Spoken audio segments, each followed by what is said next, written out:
Hello and welcome back. Now that we have changed our perspective to view graphs, we're going to import a pre-existing project into the Eclipse application. Scroll up to the top left and click on File. Click on Import.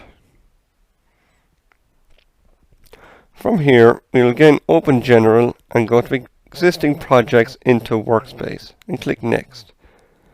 Click Browse and find where you downloaded the example.email project you would have gotten from the website and select the folder and finish.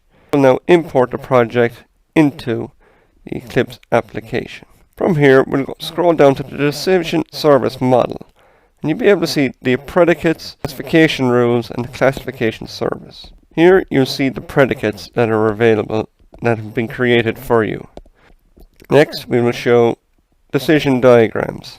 These are simple binary decision diagrams that show the function, the predicates, and then the terminals at the bottom.